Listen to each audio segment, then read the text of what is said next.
Olá! Hoje a gente vai mergulhar a fundo num dos capítulos mais transformadores da Bíblia, Romanos 6.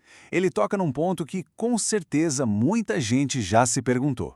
Se a graça de Deus é infinita, isso significa que existe uma liberdade para pecar? Vamos descobrir juntos por que a resposta para isso é um não bem grande. Para a gente entender bem o capítulo 6, precisamos dar um passinho para trás lá no finalzinho do capítulo 5.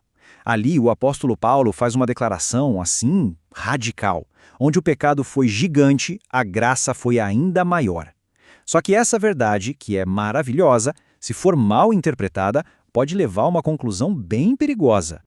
E aqui está a pergunta, direta, provocativa, que Paulo já imaginava que iam fazer. Então, devemos continuar no pecado para que a graça aumente? Parece até fazer sentido, né? Se mais pecado atrai mais graça, por que parar?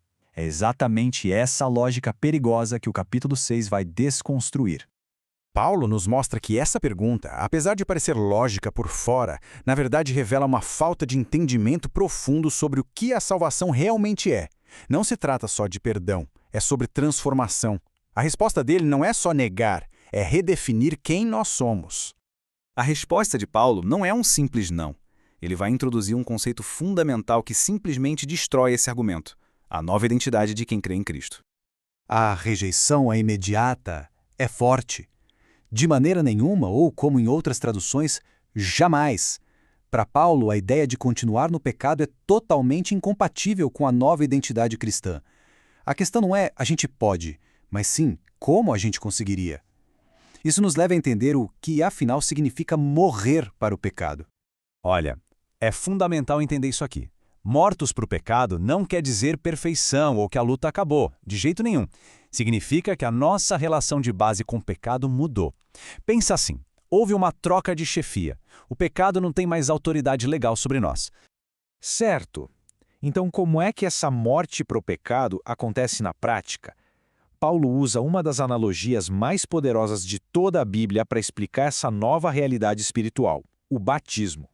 O batismo é um símbolo de uma união total com a jornada de Cristo. Primeiro, a gente se identifica com a morte dele, rompendo com a vida antiga. Depois, o sepultamento, que confirma essa morte, é como enterrar o nosso eu antigo. E aí, finalmente, assim como Cristo ressuscitou, nós somos levantados para uma vida completamente nova. Paulo dá um nome para a nossa antiga identidade. Aquela dominada pelo pecado que veio desde Adão, ele chama de velho homem.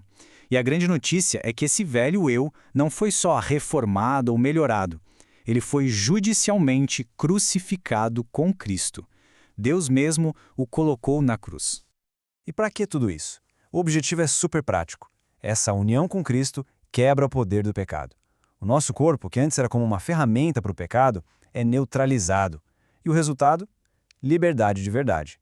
Nós não somos mais, por definição, escravos do pecado. E aqui vem a aplicação prática. A vitória começa na nossa mente. O mandamento não é morram para o pecado, mas sim considerem-se, pensem em si mesmos como já mortos. É um ato de fé. É alinhar o nosso pensamento com a verdade espiritual do que já aconteceu em Cristo. A partir daqui, Paulo usa outra metáfora muito forte para aprofundar o ponto dele: a da escravidão. A ideia central é que não existe um meio termo espiritual. Todo mundo serve a um mestre. A única questão é qual deles. A comparação é bem direta. Antes, o nosso corpo, nossas habilidades, tudo o que a gente era oferecido ao pecado como ferramenta. Agora, livres, o chamado é para nos apresentarmos a um novo mestre, a Deus, e usar tudo o que somos como instrumentos para a justiça. E todo mestre oferece um resultado, um pagamento. O serviço ao pecado produzia frutos que hoje, quando a gente olha para trás, geram vergonha, e o destino final disso é a morte. Em total contraste, o serviço a Deus produz um fruto agora, no presente, que é a santificação, e um destino final glorioso, a vida eterna. Basicamente, o resumo de tudo pode ser visto como um antes e depois radical.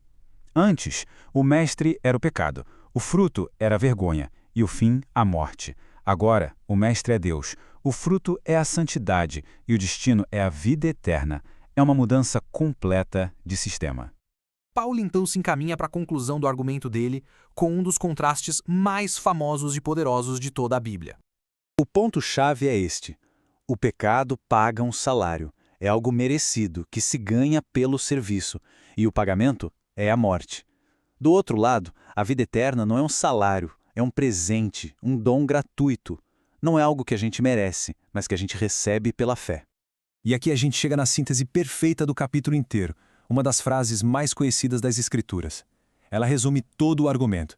A graça não nos liberta para pecar, ela nos liberta do poder do pecado. Ela nos tira de um sistema onde o pagamento justo é a morte, para um sistema onde o presente que a gente não merece é a vida. A pergunta então que fica ecoando para nós hoje é: a qual desses mestres a nossa vida está servindo?